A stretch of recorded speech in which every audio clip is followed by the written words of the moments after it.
welcome back. Three-man weave, two co-hosts, Enzo Macucci, Kevin Sweeney. We're here, week 9, talking a little trade targets. Halfway through the season. Buy low, sell high. Buy low, sell high. Maybe your team's doing well, maybe it's doing not so well. Maybe just players to trade for, players to trade off your team. And for me, I'll start it off. I've got Zach Moss, and these isn't for the teams with really good running backs. This is for the teams, maybe like my team in our league. With running backs again? Don't worry about it. Running backs, good running back 1, but your running back 2 is really, really shaky. Could put up 15, could put up 0. That's the position I'm in personally. And Zach Moss, I think, is the perfect solution because you can pay for him at such a low price. I feel like if people aren't paying attention, they view him as a backup running back. Like, what is he going to do? Right. Especially, let me jump in on this, especially with, I feel like there's a lot of people excited about Jonathan Taylor going forward right now. 100%. So I think Zach Moss is a perfect target to buy low, especially 100%. For that situation. 100%. I think the key is the price. I mean, if the owner is demanding an RB2, then you can't trade for Zach Moss. Because that's too much. Mm-hmm. For me, I think if you pair a wide receiver, like a low-end wide receiver 3, and like a middle running back 3, then I think that's the right package for him. And I think anything less, just grab it. I think Indy, their offense just wants to play with 2 running backs. Like Zach Moss gets the goal line work. He has been pretty efficient all year. I don't think he's had 10 carries in most games. And he's top 9 right now in the NFL in red zone rush attempts. And I think the touchdown upside is there with him. He's a great RB2 that people they're going to overlook because they're like, oh, Jonathan Taylor is back. He's so good. Yeah. And this Indy offense is pretty solid. I mean, 20 points a game in every single game. Yeah, sneaky, that's true. Top 5 It in is NFL. sneaky. Nobody thinks about that. Exactly. They score points. They do. They score points. Yeah, no, my buy low. I think Zach Moss, great RB2 value. I like that. And my buy low, I'm coming in with Aaron Jones. It's hot. It is pretty hot, but I've had some success with hot takes before. I think Aaron Jones is a talented back. I think we'd all agree on that. Yeah. Maybe he's stuck in a bad offense. He's got a good coach. Matt LaFleur did just say he hasn't been 100% since he was healthy before his injury in week 1 with the hamstring. And another thing I'd like to note on this is just A.J. Dillon had all the opportunity in the world to take that RB1 slot from Aaron Jones, and he didn't. And Aaron Jones is still averaging 4 yards per carry. He obviously, we know he's talented. He had 26 points in week 1. And the Packers still have to play the Panthers, the Bears, the Giants, the Rams, the Bucks, and the Chargers. So there's some pretty lackluster defenses. Some good matchups. And I think right now you can get Aaron Jones for a great price. I mean, he hasn't done anything. I mean, we're talking about 2-point weeks. I think he just had an 8-point week. I mean, that's really nothing. And if you're really in need of an RB2 and you don't have the depth to shell out for a high or a better one, I think Aaron Jones is a great target. So I'm saying go out and get Aaron Jones while you still can, because I think he's about to blow up. Sounds good. Mine's a little buying low on Jonathan Taylor. Interesting. Get the Colts offense. Yeah. I feel like a few weeks ago we had same. Yeah, I think so. Between Jonathan Taylor and Zach Moss or something like that. We've both gone the other way.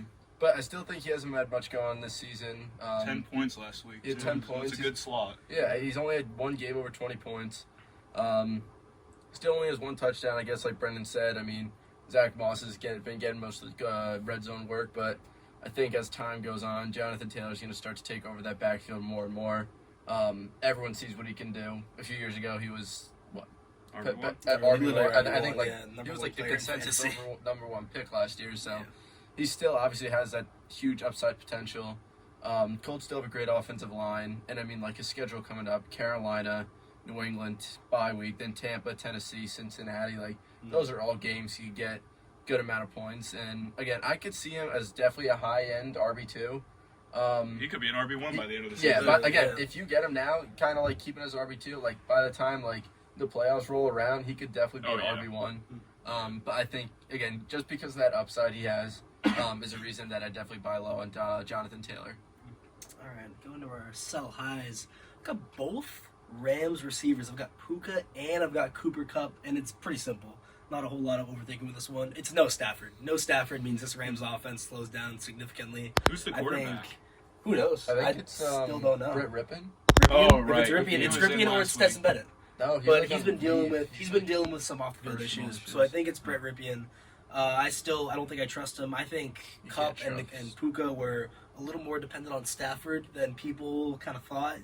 They think McVay schemed him up, but I think Stafford was still really good this year. Yeah. And I think if your team is in a must-win scenario, and you're like 3-5, maybe you're 2-6, I think you've got to sell them at their wide receiver 1 value that they have right now. And I mean, so Puka's obviously a rookie, so nobody stats on him without Stafford. But Cup without Stafford in his career averages 64 yards a game, and I think he could fall to like a middle wide receiver 2, and Puka maybe even further. I think Puka's definitely the guy to sell. Wide receiver 2 in the Rams offense, and if Stafford's out for a significant amount of time, I mean, you got to get rid of him. Yeah, I think. I agree. I totally agree with that, and I think Cup.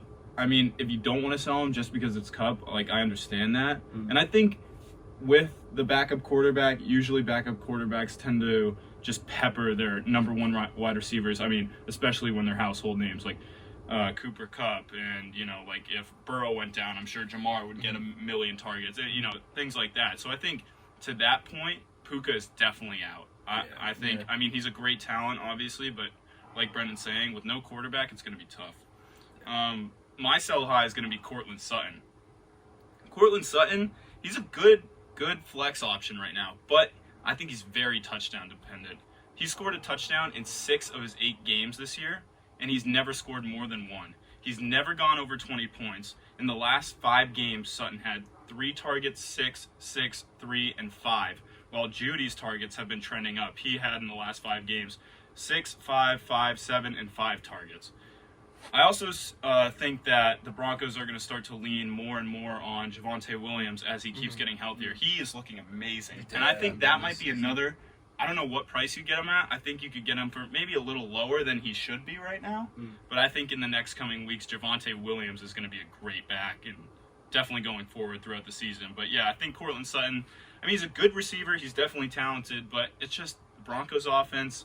I mean, they score some points some weeks, but I can't trust him, and I think Judy's trending up, and the touchdown dependency and the targets for that reason, I think right now is probably Courtland Sutton's peak value. So if you can sell him and get, maybe some of this other guys we're talking about, like Zach Moss, like I think I would do that.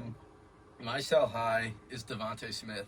Oh wow! Wow! I think it's pretty fair. I mean, he just had his second best game of the season with 23 points.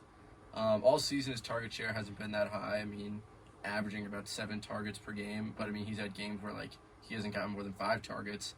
Yeah. He's averaging about 5 receptions a game. But, again, he's had games where he's only gotten 1 reception. Like, he's had 1-point games, 6-point games. And, I mean, like, you just see, like, such a high jump from 8 points to 23 points. I mean, you kind of just have to think, like, is he, like, the number 1 option? Obviously not. That's obviously A.J. Brown. He's just kind of, like, sort of like at his peak value right now. I mean, maybe give him another week, like if he goes off against Dallas again, then maybe you can store him. But like I think right now is like a good time to sort of trade him, especially like with his tough schedule coming up against Dallas next week, then bye week, then Buffalo, then Kansas City, and then San Francisco. Yeah.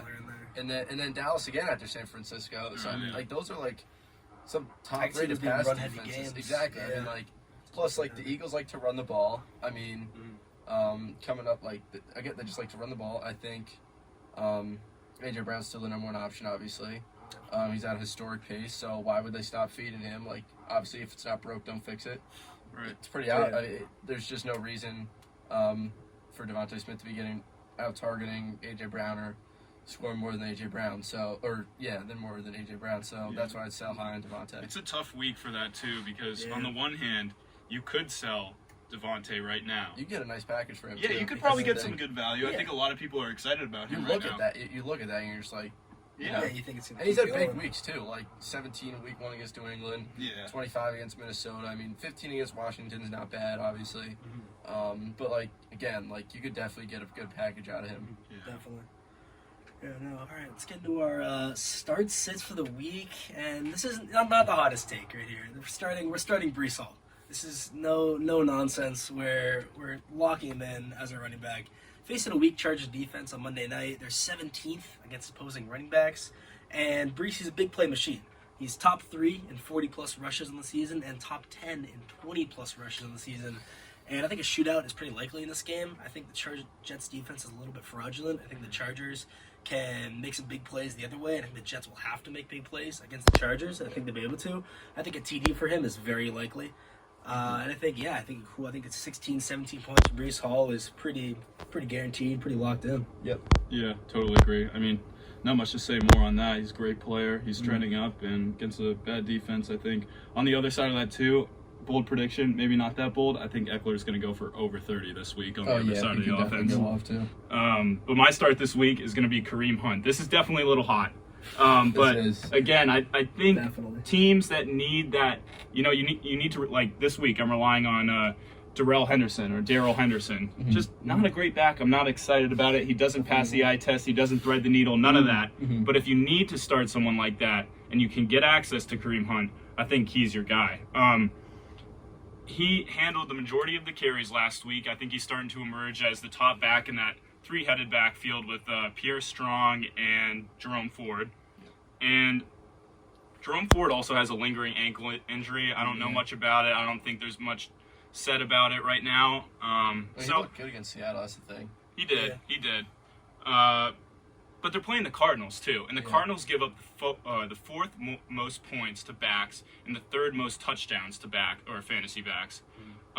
And Kareem Hunt's also had 3 touchdowns in 3 consecutive games. Exactly. He gets a lot of goal line work, and I think especially if you're relying on him to just get you through the week, not lose your week, not win your week. Especially for people on bye or like that. Yeah, definitely. It's a huge bye week. Yeah.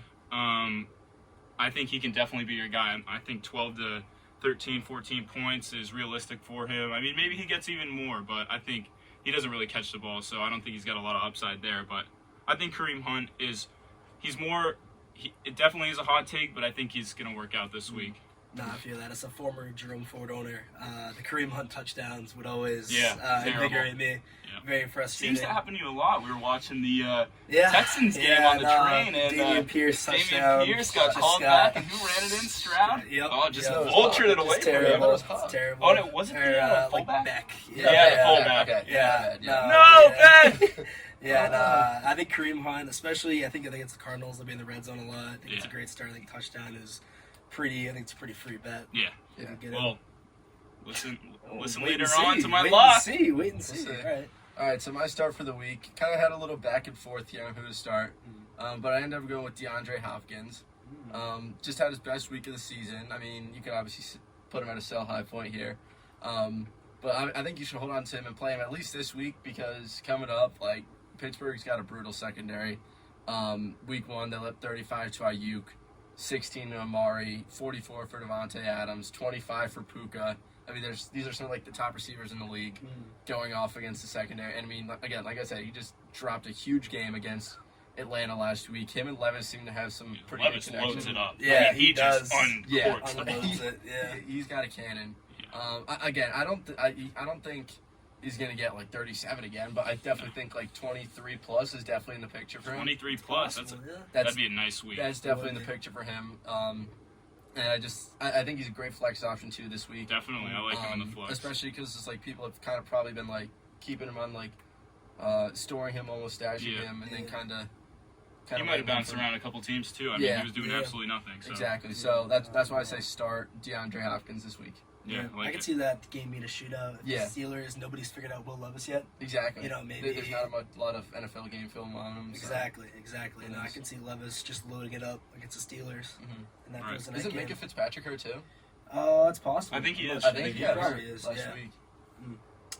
All right, for my sit, I've got a hot take. I mean, as of late, it really hasn't been, but I think it is right now. I've got Tony Pollard, running back 16 on the season, and really, can you trust Tony Pollard now? You can't trust him right now, don't especially against the Eagles defense. Exactly. I think coming off a 6-point game against LA, and then in weeks 4 and 5, he dropped less than 10 points as well. Yeah. He's facing Philadelphia, the #1 defense against running backs in the NFL. They're allowing 12 points per game to running backs, and the game script is just not going to favor him. I mean, you got to assume Philly's going to get to a decent lead against Dallas. I think this is more of a Dak game, more of a CD game, and I think it's just a big throw on the ball. I don't think Pollard gets a lot of carries. Maybe he gets the receptions. You know, his big games are usually reception-based, but he's not getting the receptions. I don't think he's going to get the carries. All of his big games are either a lot of receptions or 20-plus carries. I don't think he's almost guaranteed not getting 20-plus carries. I think you got to check that line because that could be a nice under. It could be. Yeah. Could be. Yeah, no, I think Pollard, sub 15 is in the cards this week. Yeah, definitely could be. Sit Tony Pollard. So my sit is going to be Alexander Madison. Another take that I don't think is too hot. I think a lot of people in the beginning of the year, including me, told our editor that was an amazing pick when he drafted Alexander Madison. And thank God he picked him instead of me because he's terrible. I hate him. Like, another player. Yeah. Some players I just hate and I'll never want ever. And Madison has climbed pretty high on that list. I mean, he's got the fumble issues. I just don't like him. I don't like him. And I think a lot of players, I mean, you shouldn't be starting him, but I think a lot of people this week might want or think it's a good idea to start him this week just because with Kirk Cousins going down, they might lean on the running game. I mean, Joshua Dobbs, we talked about in an earlier podcast. Exactly. We're very high on Joshua Dobbs in this podcast. I mean, he's a capable quarterback, but I just don't think, you'd think that they're going to want to run the ball a little more, but you would. Yeah. I don't think that's going to happen. I think also Cam Akers, kind of an emergence in the backfield, just small, but he vultured a touchdown on the goal line for Madison. So I think with that, also they're playing the Falcons. Falcons allow the fewest receptions to running backs per game. And they haven't allowed a touchdown on the ground to running backs this year. Yeah. That's kind of wild. It is, right? Yeah. So for those reasons, I think he's a pretty obvious sit. I mean, most people probably agree with me already, I'd hope. But Madison this week, definitely don't start him. Sit him down on your bench and watch him go for 3 or 4 points. 3 or 4? Yeah. Jeez. And for my sit this week, I'm going to go Ken Walker. Ooh, that's hot. Walker. But you've been hot. You've been hot on these. Takes that's again. Wow. Kev stays Can he hot. go for 3 weeks in a 3 row? straight. I mean, you had Eckler gets 10. Yeah. Devontae gets 2. Oh my God. Can he get 3 straight? Can he get crystal ball over there or what? What are we cooking with? Mystic Sweeney. Let's hear it. Well, what surprised me, Bill, is he's obviously like a high-end RB2, RB1. Yeah, he's RB1. definitely. He's starting in, again, 89% RB of 5. Yeah, he's his position rank is 7. 7. And he's starting in 89% of leagues this week. Which again, if you have him, obviously, there's no reason not to start him. If you have him, he's you been gotta good start all him. season, but I mean, he's coming off a bad week against Cleveland. And a bad week before that. And 15 against Arizona on 26 carries. But the thing is, too, week in there, though. yeah, I mean, he went from 26 carries to 8 carries from Arizona to Seattle, or from Arizona to Cleveland, sorry. And then he got out-snapped by Zach Charbonnet last week. Out-snapped? So, well, not maybe a snap, but out-carried. I think Charbonnet ended up having more carries than him. So that's definitely sort of a red flag to have for him. And the other thing, too, like Enzo just said, he doesn't have much receiving upside either. He had 1 reception in his last game 2 weeks ago, especially against another great run defense in Baltimore, allowing less than 99 rushing yards per game. This is definitely one of the best in the league. Baltimore has an elite run defense. Yeah, definitely just an elite defense in general. And the thing is, too, he may get game scripted just based on the fact that, Baltimore could easily jump out to a big lead. Yeah, totally agree. It's a good point. Seattle might have to pass the ball a little bit more to catch up. This could be a huge week for Baltimore. Yeah. I could totally see them just destroying. Yeah, that's why I say sit Ken Walker this week, though. Yeah. All right. Welcome back. The main event. Wow. Thoughts? I love the confidence. I love the confidence. After what? 4-1? 4-1 go. last week. That's a big week. Record all time 19, 15-1. We're up 4 units on the year. Woo! That's great. Oh, I smell profit, action. gentlemen. I smell profit. And the first pick, we get right back to what Dot's locks are built on. The gross picks. Here it is. He's not even wasting any time. We're going right to the gross pick. I love it. So you talked about Atlanta versus Minnesota. You talked about how the Vikings, they won't backup quarterback won't be able to run the ball. I disagree. Vikings +5. Let me convince you. Joshua Dobbs, I believe in you. Why are the Falcons favorites? Why are the Falcons favorites? That's my question. We asked this last week against the Titans, against rookie QB, against Will Levis. Yeah. Why are they? This offense is too slow to be favored in any game, and they're favored by 5 points. This is unbelievable to me. And I believe Josh Dobbs will be QB. I'm not 100% certain, but if he is, then I trust in him. He has great weapons. Addison, Hawk, Madison, you hate him. Stop it. Akers, We're not calling. I love the pick, but we're not calling Madison a great weapon. He's a great weapon, man. He is mid at best, Brendan. Listen. Well, no. It makes sense that Brendan would like Madison because he's running back. That for is it. true. All right, he's got K makers as well. Let's relax. And listen, Atlanta as a home favorite since Arthur Smith had become a coach, they are 3-8 against the spread. And they just lost Grady Jarrett for the season. I think Akers and Madison run all over this defense. And I think Vikings +5. I think winning outright is not out of the question. And I just think this is the beginning of the end for Atlanta. I think last week was really. Yeah. And I think Minnesota, I think they win outright. I'll put Minnesota +5. Next one, a lot less gross. This is one of the most square dot picks of the year, I think. If I get Kansas City -2.5 in Frankfurt versus Miami. And abroad, favorites cash at a 65% rate. They are 27-15-0. And besides that, this was tough. I was trying to find all the trends in this game, trying to find all the different metrics that would point me to Miami or KC. And they're all basically 50-50. They're like Miami off a loss is 50-50, KC or Miami off a win is 50-50, KC off a loss 50-50. And I'm just going to trust in Mahomes on this one. I'm just going to put my trust back in Mahomes. I've never seen him have two bad games in a row. I agree. So. I think Miami's defense is not very good. Yeah. And I think the Chiefs can just pull it out. Really, not much reason can be said. What about, you think Taylor Swift has any, she comes? I think it's definitely a lot. She fly to Germany? Is she? Yeah, I mean, maybe the line changes with Taylor Swift in the house. Are they undefeated when she's in the building? I don't think they've lost. No, she wasn't. She there definitely wasn't in Denver. Denver. She wasn't week 1, I don't think, because her first week, I think. Kev knows all the relationship. He does. I know all right. Last pick, we've got Indianapolis -2.5 versus the Panthers. This one also a little scared about, but I feel like this is the perfect buy low, sell high spot that Dots locks are based off. Panthers coming off their best win of the season, their only win of the season, versus Houston, and Indianapolis coming off a tough loss against the Saints, the only loss Dots lost last week. Really hurt me there. And I think let's just sell high on the Panthers. That's my main reasoning. And I think just like last week with Miami versus the Patriots, Patriots coming off their best win of the season. Yeah, we called it. Maybe the only win they'll have all season after that week against the Bills. Hopefully. I think this is just another spot just like that one. I think Indianapolis offense, we talked about it in the trade targets. I mean, this offense is pretty fantastic. Yeah. They're top 6 in the NFL scoring per game. And they're averaging 25 points a game. I just don't think the Panthers can keep up. I don't think Bryce Young's very good. And I think my Indy takes care of business, handles business in Carolina. We get Indianapolis -2.5. All right, gentlemen, it's time for the parlay. Oh yeah, Should we retire the parlay? No. I like the parlay. This must continue. We are 0-6? 0-5. No, it's fine. It's 0-5 on the parlay. It only takes one though. You can't quit gambling. That's great reasoning. That's a crazy statement. Great reasoning. We're 0-5 on the parlay. And listen, I was wondering, how do we keep losing the parlay? What keeps happening? Look, Kev, I went back through every single podcast, crunching the numbers. Who has sold the parlay the most? We have, Kev. Kev is pretty good. Kev's only had one incorrect pick. What? On the There's parlay. no way. No, because we do the Monday Night Football if you don't put it on the pod. Oh God. One incorrect pick out of 5. Myself, not better.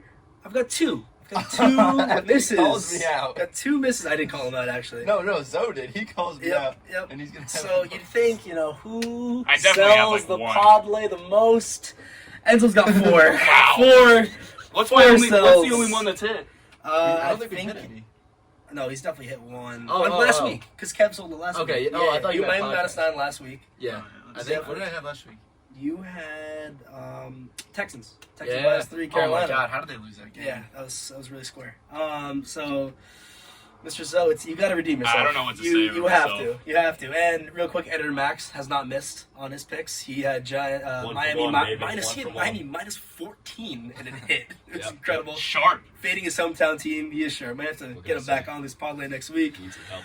Gentlemen, let's start it off. My parlay, my leg, I've got Philadelphia -3 versus Dallas. I just don't think Vegas thinks, Philadelphia's got the home field advantage, and by that metric, it's -3. They think they're even teams. I disagree. I think Philadelphia is significantly better. I think this is a classic Cowboys game where they don't come to play. This is going to be just like the 49ers game. We all remember that one. It did won by like 30. Yeah. And I think this is Dak Prescott choke spot. I just think he throws a bunch of picks, and it's not a fun one to watch. But I'll take Philadelphia -3. Kev. No, I want to tuck us in, so you go. Oh, you want to tuck us in? No, let me tuck us in. I gotta redeem myself. All right, fine. All right, so this might be a bold take right here. Bold take. Oh, I know, I'm but it's excited. 4-1. I'm excited. It's 4-1. We need That's bold the thing. takes. We need bold takes He's on got the crystal Parlay. ball. Because Got the crystal regular ball. takes don't work. But I'm gonna place myself with a little wager here. If this pick doesn't hit, I will wear shorts to class for an entire week during January, in the middle of the winter. Kev is Wow, putting he's his so body on the confident. line. confident. Wow. Oh my goodness. The Okay, Giants money line. Oh my god. Wow. Yep. Giants Wow. money line. Yep. Giants money line. Yeah. I'm Against putting who? my- Against the Raiders. Oh my god. This He's is the putting his perfect trust spot. in Tommy First- DeVito. No, No, Daniel Daniel Jones. Oh, he's back? baby. Oh, Yeah. okay, okay, okay. They're okay. underdogs somehow, plus 105 right now. Jeez. I got them to win straight up. Okay. Wow. I mean, Oh my yeah, goodness. you can say whatever you want about last week. That was a shit show. Yeah, It was. Like, yeah, Definitely was. with Tommy DeVito, I mean, Saquon Barkley's not going to be running the entire game. Like, No. we're finally going to have the passing game back up. Not to mention the Raiders just got, like, destroyed last week. They, By the Lions. like, it took a, yeah. Aiden O'Connell starting QB. Exactly. That's Jimmy just G's an not hour starting. ago. Like, yeah. the Giants' defense has looked good all season, too. Like, going against a rookie quarterback, I think Wayne Martindale's going to dial up the pressure. I think this is a perfect spot for the Giants to win. And Wow. you heard You it are here. so excited. I love that smile on your Yeah. face. Everyone that's I watching on this- YouTube yeah. right now, Yep. we Oh just my started the goodness. YouTube channel. You can see Oh Kev's big my grin. goodness. Yeah, I love Kev the is Giants this loving week. that pick. Loving it. Oh Lord. All right, Zoe. Zoe, please. All right. Please tuck us in. All right, We here need we it. go. We need it. Redeem yourself. Where am I going? Where could he go? You Where know? could I go? Not too many games left. Where else Kareem could- Hunt, anytime touchdown. Oh, the Oh, first that's player fair. prop in Yeah, the the Parlay first player prop. history. Well, it goes back to my reasoning. Look, when I told you to start him, he's had 3 consecutive touchdowns in 3 games. Yeah. 4 consecutive touchdowns. That's a lot. That is a lot. But Arizona's defense, like we said, really shaky. I think he's going to pull up for us. I think he's going to perform. I need it. I'm sorry to all our listeners. I feel terrible. I'm selling you guys. But this is where we make our money back, baby. It is. We're going to get the odds on the Giants money line. We are. And Kareem Hunt, anytime touchdown, got to be plus money, right? I would assume so. Our odds correspond. It's not on here. Oh, they haven't even released it. I bet it's like It's gotta be plus. It's I think it's got to gotta be be- in between 100 and 200. Yeah. Like, that makes Yeah, sense. probably. I mean, I feel like this is like one of our highest odds. Because we have an lays. underdog, and then Yeah, Kareem Hunt's probably an underdog. Korea, yeah, I think Like, so. plus, and then Right. the Eagles is square bets. That's Jeez. pretty high. Yeah, but Yeah. think about it. I mean, like, who's going to score the touchdowns on that offense? True. Yeah. Will they score any touchdowns? Especially if Against Deshaun Cardinals, Watson yeah, isn't yeah, playing. yeah. What's that? Deshaun Watson isn't playing too, Right. so That's a good fair. point. So Kareem Hunt, I'm Jeez. tucking you guys in. Kareem Kareem Hunt. Hunt. You can lock it if you want. If not, just fade me and say no touchdown. Pick something else. The bet probably will hit. But no, go Kareem Hunt. I'm feeling good about it. I like this Love lay. it. I love it. The pod lay, the redemption lay. Yeah. Eagles -3, Giants money line, and Kareem Hunt anytime touchdown. We'll have to get the camera out when Kareem's on the goal line. Oh, we will definitely. We'll post Definitely. that up on the the gram, IG. the YouTube, Definitely. everything. Check out the Instagram. Check out the YouTube, Spotify, everywhere. Shameless plug. Gentlemen, think we're done here. I think we're done. I agree. Thank you to Editor Max. Thank you to the course. guys putting this together. And see you next week at Wednesday. Thanks to all our listeners and for the continued support. That's it. Love it. Yeah. See ya. Have a great week, everyone.